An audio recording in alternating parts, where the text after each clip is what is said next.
அனைவருக்கும் வணக்கம். இன்னைக்கு ஒரு அதிர்ச்சிகரமான ஒரு தகவல் ஒன்று வந்திருக்கு. கரூர் மாவட்டத்தில் 4 கோவிலோட சொத்தை கிட்டத்தட்ட 3084 ஏக்கர் நிலத்தை அந்த இடத்த ஆக்கிரமிச்சு வச்சிருந்த திருடி வச்சிருந்தவங்களுக்கு இந்த டிவிக்கு அரசாங்கம் அப்படியே அழகா தூக்கி கொடுத்துருக்காங்க. அந்த கோவில்களில் ஒருவேளை பூஜைக்கு வழி இல்லாமல் இருக்கின்ற கோவிலில் சரியான பராமரிப்பு கூட, கும்பாபிஷேகம் நடத்துறதுக்கு பணம் இல்லாத நிலைமையில கூட இருந்திருக்கு. ஆனால் இவங்க கொடுக்குறாங்கல்ல 3084 ஏக்கர் நிலம், அதனுடைய மதிப்பு எவ்வளோ தெரியுமா? கிட்டத்தட்ட 25,000 கோடியாம். இன்னைக்கு செய்தி சேனல்கள்லாம் அந்த செய்தியெல்லாம் வரையில உண்மையிலே அவ்வளோ ஒரு அதிர்ச்சி, அவ்வளோ ஒரு வேதனையாக இருக்குது. ஏன் விஜய் சார், உங்களுக்கு அப்படி தானம் தர்மமாக அப்படி அள்ளி கொடுக்கணும் அப்படின்னா அரசாங்க நிலங்கள் எவ்வளவோ இருக்குது, அந்த நிலங்களை கொடுத்துட வேண்டியது தானே. எப்பா நீங்கள் வச்சுக்கோங்க அப்பான்னு கொடுத்துட வேண்டியது தானே. அப்படி இல்லைன்னா உங்கள் சொந்த காசை போட்டு அவங்களுக்கு இடங்களை வாங்கி வீடை கட்டி கொடுக்க வேண்டியது தானே. சார், உங்கள் இடம் இருக்குல்ல, நீங்கள் வீடு கட்டி பங்களா மாதிரி கட்டி வச்சுருக்கீங்கல்ல, அந்த இடத்துல எவனாவது ஒருத்தவன் ஆக்கிரமித்து ஒரு வீடை கட்டிடுறான், இல்லை ஒரு சின்ன இடத்த ஆக்கிரமிச்சிட்டான் அப்படின்னா நீங்கள் விட்டுருவீங்களா? சரி ஆக்கிரமிச்சுட்டாரு, பார்க்க பாவமாக இருக்காரு, அவங்க எடுத்துகிட்டு போட்டோமா அப்படின்னு உங்களால் விட முடியுமா? விஜய் சார், என்ன சார் இது? இப்போ ஒரு கிறிஸ்தவரோட ஒரு தேவாலயம் இருக்குது, அங்கே ஒருத்தன் வந்து அந்த சொத்தை வந்து ஆக்கிரமிச்சிடுறான், உடனடியாக நீங்கள் சொல்லிடுவீங்களா? எப்பா அந்த சொத்தை ஆக்கிரமிச்சிட்டாரு பாவம், அவரே எடுத்துகிட்டு போட்டோம் அப்படின்னு சொல்லிடுவீங்களா? இல்லை ஒரு இஸ்லாமியரோட மசூதி இருக்குது, அந்த மசூதியாக ஒருத்தன் ஆக்கிரமிச்சிட்டான் அப்படின்னா நீங்கள் விட்டுருவீங்களா? இல்லை அவங்க தான் விட்டுருவாங்களா? ஹிந்துக்கள்னா இங்கே சூடு சொர்ணையற்ற ஹிந்துக்கள் ஏகபோகமான பேர் இருக்காங்க, அவங்களுக்கெல்லாம் எந்த விதமான உணர்வும் கிடையாது அப்படிங்கிற ஒரே காரணத்துக்காக தொடர்ந்து இந்த வேலையை பண்ணிட்டு இருக்கீங்க. போன திமுக ஆட்சியில் கூட இப்படியெல்லாம் நடந்ததா நான் கேள்விப்படலை. ஏன் முகலாயம் இருக்கான்ல, கோவில்களை இடித்தான், என்னென்னமோ பண்ணான், அவனுடைய ஆட்சி காலத்தில் கூட இந்த மாதிரி கொடூரங்கள் நடக்கலை. இந்த டிவிக்கு ஆட்சியில் இந்த கொடூரம் நடந்திருக்கு. விஜய் அவர்கள் உடனடியாக இந்த ஒரு ஆர்டரை உடனடியாக ரத்து பண்ணி அந்த நிலங்களில் ஆக்கிரமித்து திருடி வச்சிருக்காங்கல்ல, அவங்களெல்லாம் உடனடியாக வெளியேற்றி அந்த சொத்தை கோவிலுக்கு உடனடியாக கொடுக்கணும். கோவிலோட வளர்ச்சிக்கு மட்டும்தான் அந்த நிலங்கள் இருக்கணுமே தவிர கண்டவனுக்கு எழுதி கொடுக்கறதுக்கு கிடையாது கோவில் சொத்து. கண்டிப்பாக அதெல்லாம் பண்ணுவாங்க அப்படின்னு நினைப்போம். இல்லைனா கண்டிப்பாக உணர்வுள்ள ஒவ்வொரு ஹிந்துவும் இதற்கு எதிரான கண்டன குரல்களை தொடர்ந்து எழுப்பணும். அப்புறம் இன்னைக்கு விஜய் வந்து கரூருக்கு போயிருந்தார். கரூருக்கு போயிட்டு விஜய் ஒரு நடிகராக ஒரு அரசியல்வாதியாக பிரச்சாரம் பண்ண வந்தார்ல, அப்போ அவரை பார்க்குறதுக்கு ரசிகராக வந்து கிட்டத்தட்ட ஒரு 41 பேர் இறந்து போனாங்க. அதில் 31 பேருக்கு அரசு வேலைகள் இன்னைக்கு வழங்கப்பட்டிருக்கு. இது இன்னைக்கு தமிழகம் முழுவதும் பேரதிர்ச்சியான ஒரு தகவலாக போயிட்டுருக்கு. என்ன அப்படின்னா, அரசாங்க பணிக்காக தன்னுடைய எல்லாத்தையும், தன்னுடைய சுகபோகம் எல்லாத்தையும் மறந்துட்டு தவம் இருந்து நிறைய பேர் படிச்சுட்டு இருக்காங்க. அப்படி படிக்கிறவங்களோட 41 பேரோட வேலையை இன்னைக்கு பறிச்சிருக்கார் விஜய் அப்படின்னு நிறைய பேர் இன்னைக்கு கருத்துக்களை பதிவு பண்ணிட்டு வர்றாங்க. என்ன காரணம் அப்படின்னா, இப்போ விஜய் அவர்களை எதுக்காக பார்க்க வந்தாங்க? விஜய் அவர்கள் பெரிய ஒரு சுதந்திர போராட்ட தியாகி, சுதந்திர போராட்டத்துக்காக வந்திருக்காரு, நம்மளும் சுதந்திர போராட்டத்துக்காக பங்கு கொள்ள போவோம் அப்படின்னு 41 பேர் இறந்து போனாங்களா? ஒரு நடிகரை பார்க்கறதுக்காக வந்து கூட்டமாக வந்து செத்து போயிருக்காங்க. அதற்காக இன்னைக்கு அரசாங்க வேலையை கொடுத்துருக்காரு அப்படின்னு தமிழக மக்கள் உண்மையிலே கடுமையாக கொதிச்சு போயிருக்காங்க.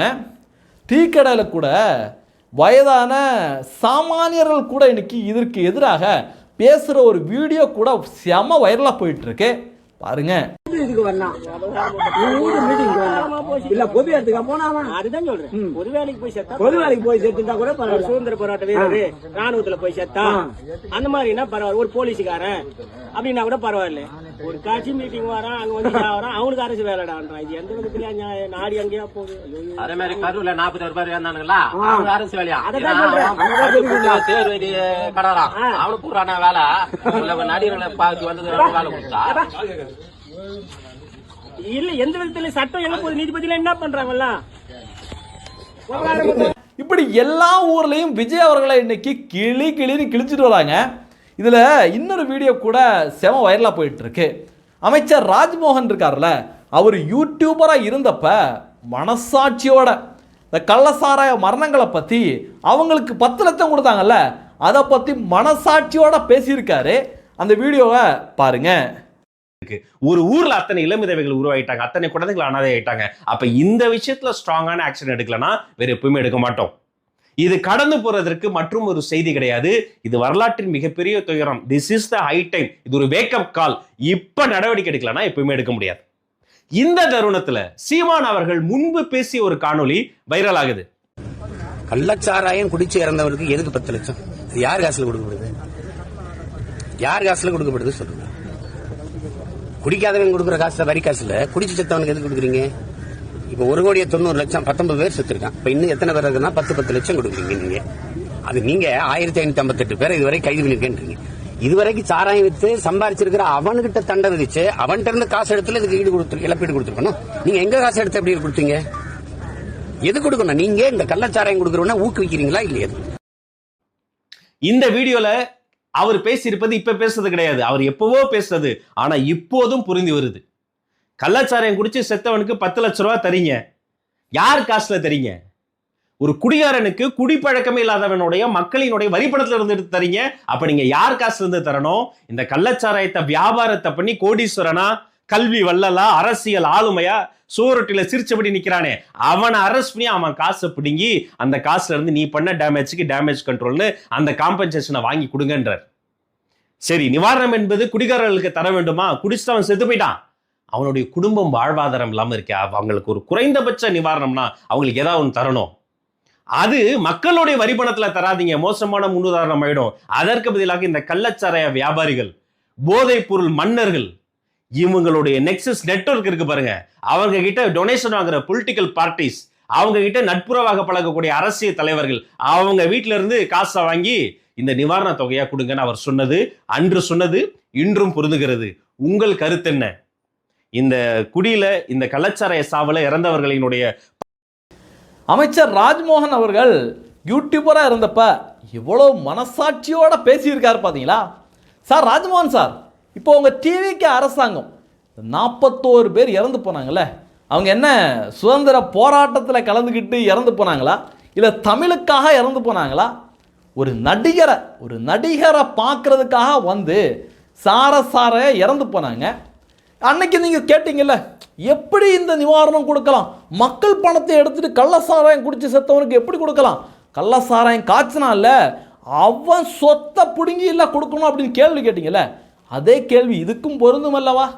இது இந்த சாவுக்கு யார் காரணம்? இந்த இடத்துக்கு யாரை பார்க்க வந்தாங்க? விஜய் அவர்களை பார்க்க வந்தாங்க. அப்போ விஜய் அவர்களுடைய சொந்த சொத்து இருக்குல்ல, அதுலேருந்து ஒரு தொகை ஒவ்வொரு ஆளுக்கும் 1 கோடியோ 2 கோடியோ விஜய் அவர்கள் கொடுத்து அவங்களுடைய குடும்பத்தை பார்த்துருந்தா அது நியாயம். ஆனால் அவங்களுக்கு அரசாங்க பணி கொடுக்கறது என்ன நியாயம் அப்படின்னு இன்னைக்கு மக்கள் தமிழகம் முழுவதும் மிகப்பெரிய கேள்வியை கேட்டுட்டு இருக்காங்க.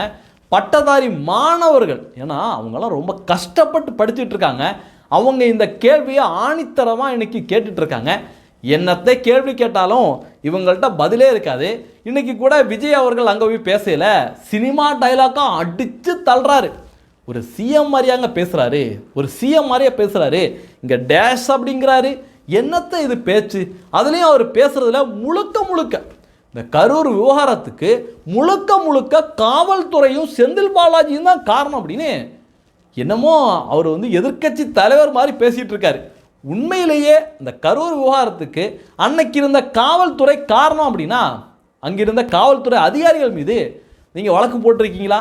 விசாரணை நடத்திருக்கீங்களா? இன்னைக்கு முழு அதிகாரமும் உங்கள்கிட்ட தானே இருக்கு. என்ன பண்ணீங்க அப்படிங்கிற கேள்வி தான் இன்னைக்கு ஒட்டுமொத்த தமிழக மக்கள்கிட்டையும் வந்திருக்கு. இன்னைக்கு ஏன் தெரியுமா கரூரில் போய் அப்படியே சென்டிமெண்ட்டாக பேசுகிற மாதிரி என்னை தடுத்துட்டாங்க, இது பண்ணிட்டாங்க, செந்தில் பாலாஜி தான் காரணம் அப்படின்னு ஏன் தெரியுமா இப்படி அழுகுற மாதிரி அங்கே போய் பேசியிருக்காரு? காரணம் என்னன்னா, கரூரில் எம்ஆர் விஜயபாஸ்கர் வந்து ராஜினாமா பண்ணியிருக்காரு. அவரை எப்படியாவது வெற்றி பெற வைக்கணும் அப்படிங்கிறதுக்காக இன்றைக்கி அங்கே போய் பயங்கரமாக வந்து கதறல்களை போட்டிருக்காரு. வேற ஒன்றும் கிடையாதுங்க. மக்களுக்காக அங்கே போய் பேசலை. ஏங்க இந்த கூட்ட நெரிசலுக்கு வேணும்னு விஜய் வந்து அவர் வந்து எல்லாரும் கூட்ட நெரிசல் வரணும் எல்லாம் ஆகணும் அப்படின்னு அவர் நினச்சிருக்க போகிறதில்ல. ஆனால் கண்டிப்பாக அவர் வந்து கொஞ்சம் சுதாரிச்சிருந்தார்னா அந்த விபத்தை வந்து தவிர்த்துருக்கலாம். ஆனால் எதையுமே பண்ணாமல் முழுக்க முழுக்க அன்னைக்கு இருந்தவங்க தான் காரணம் அப்படின்னு சொல்கிறதெல்லாம் தமிழக மக்கள் ஏற்றுக்க தயாராக இல்லை. அதுலேயும் ஒன்று சொன்னார் பாருங்க, நாங்கள் என்ன ஓடி ஒளிஞ்சோமா அப்படின்னு. எல்லாருக்குமே தெரியும் அந்த விவகாரம் நடந்த உடனே திருச்சி ஏர்போர்ட்டில் பத்திரிக்கையாளர்கள் கேள்வி கேட்குறாங்க. எதையும் கண்டுக்காம என்ன வேகமாக போனார் அப்படின்னு எல்லாருக்குமே தெரியும். அதில் இன்றைக்கி பேசுகிறோட சொல்கிறாரு, ரொம்ப நான்லாம் எவ்வளோ கவலையாக இருந்தேன் தெரியுமா அப்படிலாம் சொல்கிறாரு. ஆனால் இன்றைக்கி இவர் கவலையாக இருந்தேன் அப்படின்னு பேசிகிட்டு இருக்கேலையே, இவர் ஜனநாயக பட விழாவில் கலந்துக்கிட்டு டான்ஸ் எல்லாம் ஆடினார்ல, அந்த வீடியோலாம் இன்றைக்கி செம வைரலாக போயிட்டுருக்கு. இணையம் முழுவதும் இன்றைக்கி செம வைரலாக போயிட்டுருக்கு. விஜய் அவர்கள் என்ன தான் இதை மடை மாற்றுறதுக்காக என்ன தான் இப்படி சென்டிமெண்ட்டாக எப்படி பேசினாலும் மக்கள்கிட்ட உண்மைகள் போய் சேர்ந்துக்கிட்டு தான் இருக்குது. அதுலேயும் பார்த்தீங்கன்னா டீலிமிட்டேஷனை பற்றி பேசுகிறாரு. இது மாதிரி டீலிமிட்டேஷனை வந்து பாரதிய ஜனதா கட்சி அரசாங்கம் கொண்டு வருது, அதெல்லாம் ஏற்றுக்கவே முடியாது. ஐயா, டீலிமிட்டேஷனா என்ன, எப்படி வருது, அதை பற்றி சொல்லுங்கள். அதை பற்றி சொல்லிக்கிட்டு அதை எதிர்த்திருந்தா பரவாயில்ல. அது மாதிரி மேகதாது விவகாரத்தோட சொல்லிக்கிட்டு நாங்கள் என்ன இப்படி எதிர்க்கணுமா அப்படி எதிர்க்கணுமா அப்படின்னு சொல்கிறாரு. ஏங்க, நீங்கள் தானே காங்கிரஸ் அரசாங்கத்தோட ரொம்ப நெருங்கி நகவும் சதையுமா இருக்கீங்க. ராகுல் காந்தியை போய் பார்த்தீங்கல்ல, அப்போ சொல்ல வேண்டியது தானே, எப்பா நான் தமிழ்நாடு முதலமைச்சர் வந்திருக்கேன், உங்களுக்கு தமிழகத்தில் ஏற்கனவே திமுக தான் உங்களுக்கு வந்து ஐசியூவில் வச்சு ஆக்சிஜன் கொடுத்துட்டு இருந்தாங்க, இழுத்துட்டு கிடக்கிறீங்க தமிழகத்தில், உங்களுக்கு இப்போ நான் தான் ஆக்சிஜன் கொடுத்துட்ருக்கேன் உங்கள் கட்சிக்கு, தயவு செஞ்சு கர்நாடக அரசாங்கத்துக்கிட்ட உங்கள் அரசாங்கத்துக்கிட்ட சிவகுமார்கிட்ட சொல்லி இந்த அணை கட்டுறதை நிறுத்துங்க அப்படின்னு நீங்கள் ராகுல் காந்தி கிட்ட பேசியிருந்தா ஒவ்வொரு தமிழனும் கைத்தட்டி வரவேற்றிருப்பான். ஆனால் அது எதையுமே பண்ணாமல் இன்னைக்கு மக்களை எப்படியாவது சினிமா முகத்தோட பேசி, சினிமா டைலாக்கோட பேசி, சினிமாவில் பேசுகிற மாதிரி பேசி எப்படியும் திசை திருப்பிடலான்னு நினைக்கிறீங்க பாருங்க, அதுதான் தப்பு. ஏன்னா இது பழைய காலம் கிடையாது, இது இணையதள காலம். இன்றைக்கி நீங்கள் என்ன சொன்னாலும், நீங்கள் என்னத்தை சொன்னாலும் அதுக்கு ஆப்போசிட்டாக என்ன நடந்தது அப்படிங்கிறத எடுத்து தூக்கி போட்டு மிதிச்சிட்டு இருக்காங்க. அதனால் மீண்டும் மீண்டும் இந்த சினிமா டயலாக்கை பேசுகிறது, சினிமா ஸ்டைலில் பேசி மக்களை ஏமாற்றலாம் அப்படின்னு நினைக்காதீங்க. இந்த தகவல்களை பற்றி நீங்கள் என்ன நினைக்கிறீங்க அப்படிங்கிறதையும் பதிவு பண்ணுங்கள். நன்றி. ஜெய்ஹிந்த். வந்தே மதுரம்.